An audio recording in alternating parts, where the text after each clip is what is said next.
Unya, na ako'y kabalaka mga igsuon. Kaya nga po una-una, pasig layo kayo, kaya among gasolina gikan kinapawan, no? Hapit na mo pilit. Kaya pag yung sir nini nga, subida, puros brad, moragat sa kong kabalaka, mahudusan nito, timpas. May nanangganit kay Bayo Bising Ginoo. Sampai nagsunod ni si Brad Giloy, nagtubil man siya mga igsuon, na angin meses. So nag-aabot eh, walang mag-aulit ako niya kay nagkagasolina ko, dito pa nila. So mag-igsunan, we are shouting hallelujah because salvation is with us. Wala ta musimba, wala ta mulagad aron maluwas kung dili ni simba ta, ni alagad ta kay naluwas na ta. Amen. Dito ko sa Tausipa, ang makaigsunan dito, gisulong sa pastor sa Ligupe, gisulong sa pastor sa Puri Square. Kunya ang district leader, wala man magkalaban, maunang gikontak ko dito maigsuon sa sentro sa Santa Tausipa. Sa Brad Rex, palihog ko, di ko makatiman. At tuwa ang atong makaigsunan kay giadto sa mga pastor sa uban nga mga kunta.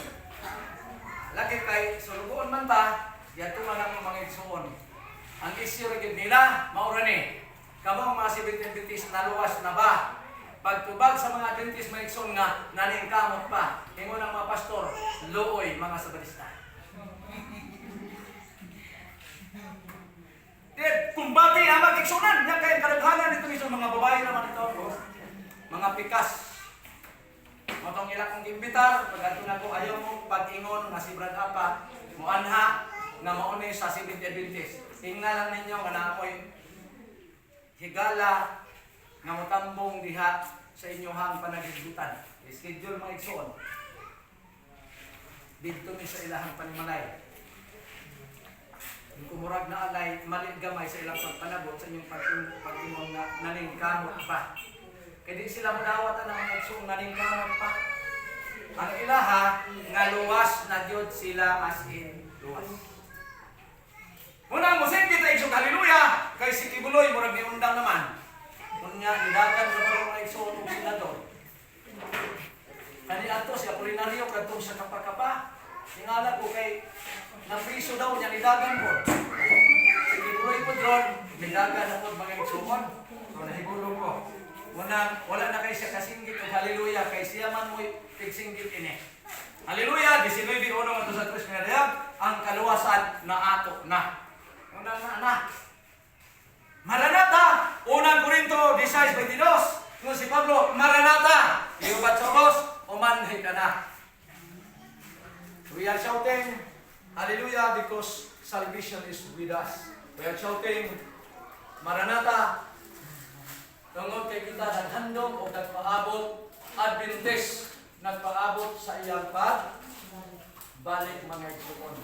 Tumunin nga, dalaygon kayo ang Diyos tungod sa iyang kaayo, makita kitagaan o kay gayunan, nga makaapil din kaluwasan ng igsunan. So, hindi nga takna, makaigsunan. Gusto lang na ako nga muhatag ninyo o gamay nga disinyo kay ganiha ang dibasa atong igsuon, Richard Baltonado Apa. Sa muna ang akong tinuod yun nga pangalan ng igsuon. Dito mismo atong Sabado, so, kikuha yun, maigsoon ang ubay-ubay ng mga detalye dito. So, gusto lang po na akong ipahibalo na diha sa atong YouTube channel, mga igsoon kay high-tech naman po, akong ingon ni Sir ganiha, na ang kaguliyang diha sa social media. Mga igsoon, daghanang mga problema ron, nagtudlo sa mga pagtudlo, nasukwahi sa gitudlo sa Biblia, gitudlo sa atong Ginoo. Ang atong YouTube, mga igsoon, na Rex Apa, lanog sa gugma sa Diyos. Para atong programa, lanog sa gugma sa Diyos. Dili ang reliyon ng iba na ito, ikaduhang Timoteo 3:5, tunay nagbaton sa nagkwestinuhan na parang pihimakak sa gahom nini. Unya 1:26 dito sa Tiago, di magpulos ang imong reliyon kung ikaw ang imong bakba nagpataka rag yawit. Naana sa ikasiyang nasugod mga igsoon sa napulo ka sugo, dili ka magsaksi o baka. Ano na problema nung nagdaghan. Ang botog, nagtanaw mo social media, ang mga sikip ron, grabe na yung pusuga mga igsoon. Yung tinangpaspasa. Gani, doon na na atong manubanan sa sipit and pitis, na naan na ron, naglawig na sa Roman Catholic. Kung bago lang, kung nakaila mo, nabantog nga debatidor sa Seventh Adventist, si Daryl nga Villanueva, gani ako gyud po nang suod mga kaigsunan na sa Facebook naghilak nga nibiya sa Seventh Adventist. Gino? Unang dito igsoon sa social media sa akong reels kay nagtan-aw ko sa mga debate nga igsoon ni Alima ug sa mga Adventist dito Bandas Bohol. Luoy kayo ang atong igsoon kay grabe nga kinantyaway. Kay mga Seventh Adventist nahimo na inong kawatan mga igsoon. Unsa may nahitabo kung ikaw ay authority nga manguha gi kapulo, unsa may ngalan anak nanguha ka sa dili imo, di ba kawatan ang Seventh Adventist mga kawatan matud pa nila. Kunya og imong sultihan kabahin sa ikapulo sa Levitico mga igsoon kay mao man gyud din atong gibasihan ang Levitico 27:30 ang ikapulo iya sa Dios balaan kini. Matud pa nila, iusap na, kay nawala na itong mga pare nga Levitico. Kana nga sinuntihan sa Biblia, Levitical law. O na akong itubag sa akong reels, kay ang Levitical law pamankaha. Dili na nato nito manon, 19:11 sa Levitico. Dili kamo mangawat, dili kamo mamaka. Nagpasabot ay kung dili ta Hudiyo, kung dili ta Israelitas, pwede na ditang mamaka, pwede na ditang mangawat. Pwede na mga igsoon. Kaya wag man natin labot na to. Igsoon ay kanang Timoteo 3 versikulo 16 ang tibok kasulatan dito sa Diyos na may dagong kapuslanan. Kamaunin na magtuon ta karon mag-igsunan sa balaan kasulatan. Ang among awit ni Mrs. gihimo na ako ito mag-igsoon ng awit sa daghang panahon nga akong nakita nga magalagad tas Ginoo doon ay daghan kayong mga trials. Doon ay daghan kayong mga pagsulay.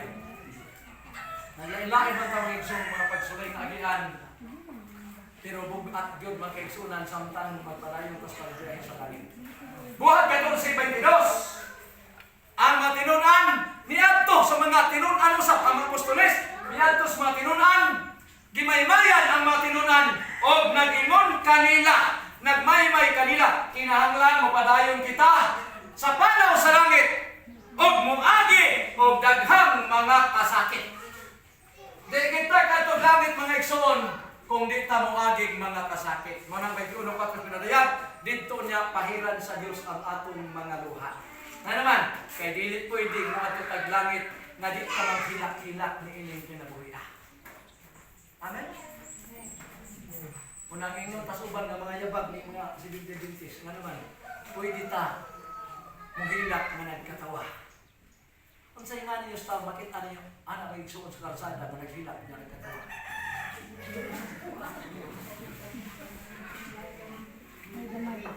Di ba nabulang? Ang mga Kristohanon, ang mga Diyos nun, alagad sa Diyos. Ako saran og namuang. Ambot ang kabantay mo social media. Grabe yung pangatake nila mga CFD. Kining nagsunod og buang, mga buang. Kinsa man buang? Ang founder sa Seventh Adventist Ellen G. White, buang. So therefore ang nagsunod ni Ellen G. White, mga buang. Mga Seventh Adventist, mga mini-mini. Nga naman, ni sunod og propeta nga mini. Muna nag-challenge ko sa akong reels mga igsoon. Kinsay mo barog ninyo nga mga CFD. Inyong pamatud-an, kay matud pa ninyo, doon ay usa ka CFD nga nag-vlog mga igsoon. Oy mga sabalista, paminaw mo.